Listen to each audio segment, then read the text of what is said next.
How many people are praying because of pain? How many people are praying because of hurt?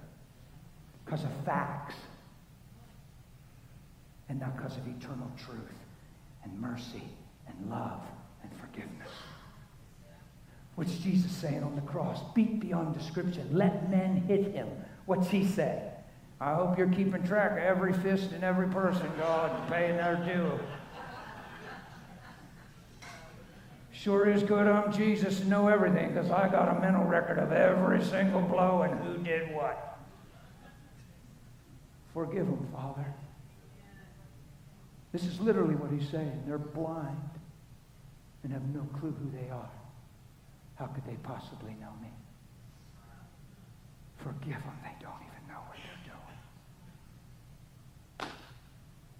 That's the best love could say. Boy, we do good to follow Jesus.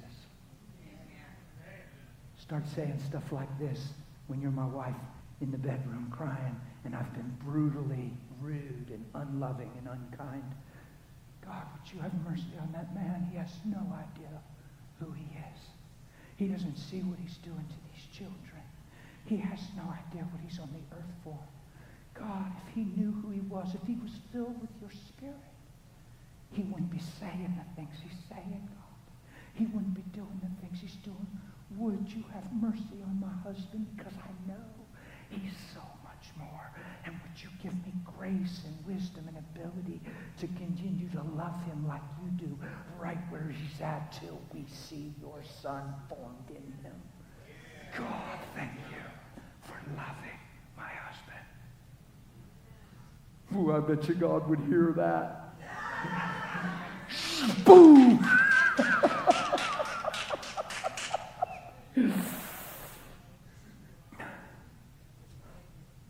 That sure beats God. Don't you see what I'm going through? Why would you let him reduce me and hurt me day in and day out in the way he's hurting these children? God, I can't take any more. You've got to intervene, God. I can't stand it. I feel like I hate this man. Would you touch him?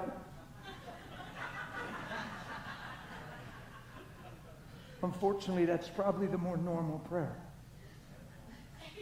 And that's why people throw in the towel. Because they don't have the concept of love. Just the concept of need.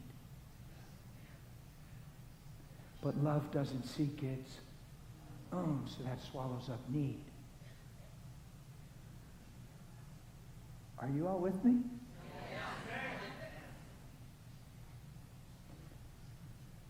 If I wake up to love you and don't wake up for you to love me, that's a win-win. But if I wake up for you to love me, I'm only as good as you're loving me. And that's insecurity, and that's not good in the long run. If I'm in a relationship to be loved instead of be loved, that's not good for the relationship. Because now I'm only reciprocating as well as I'm being loved.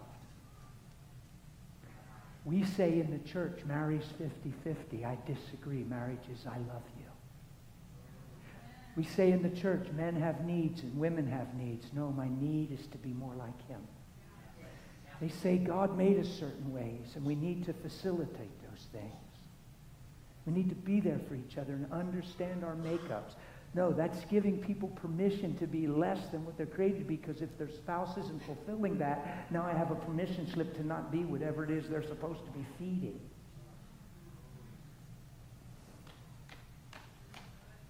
How else do I go through 8 years of my wife in identity crisis, and I'm emotionally, physically disconnected from her? She's living in the darkness of a deception over her own life, and I have no way to reach her because she thinks I'm supposed to tell her that stuff, but everything she's feeling is true about herself.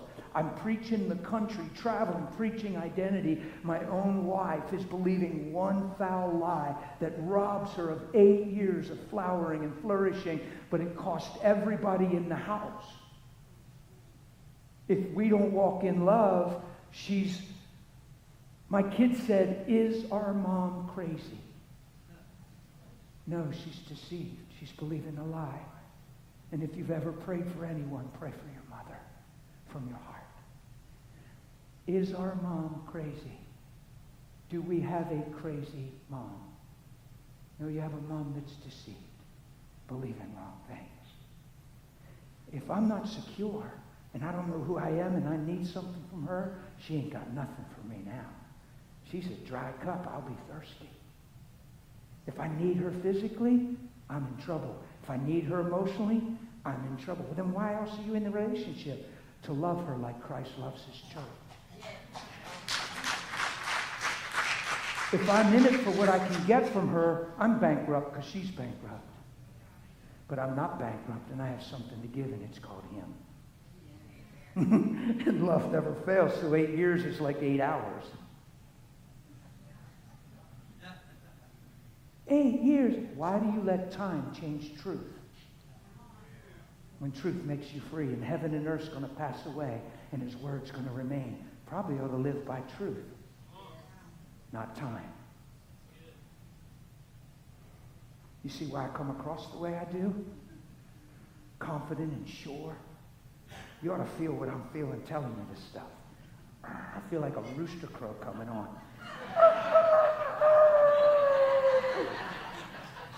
Not because I'm somebody, because it's true. Because you can weather anything and not even feel like you're weathering. I'm not calling Pastor Kevin, you got to pray for me. If she doesn't change soon, I don't know what I'm going to do. Every man has a breaking point. Brother, please, she's got to break soon. I can't take much more. I got enough on my plate. I never found that conversation with Jesus and his disciples. That's called psychology. That's the wisdom of the world. That's man's emotions defined. What's that have to do? What's that language have anything to do with Christ? Christ in me, the hope of glory. The things I do, you'll do if you believe. You see? All these things are designed to steal your belief in him through you. And just make it him to you. And then all you can do is wonder why he hasn't changed her yet. And why he's doing this to you. And how long am I supposed to... And only got one go around, Lord. Is she ever even going to change? Should I move on? Come on, I'm touching some tender stuff right now.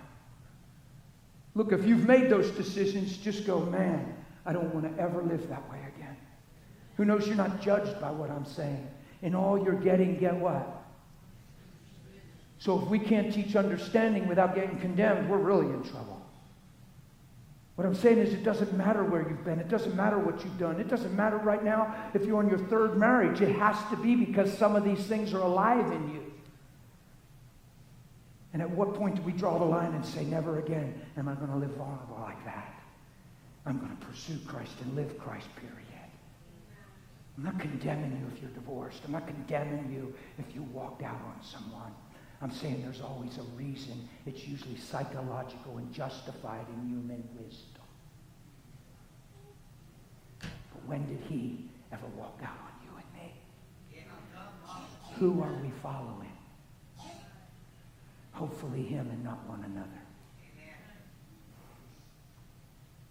Are you with me?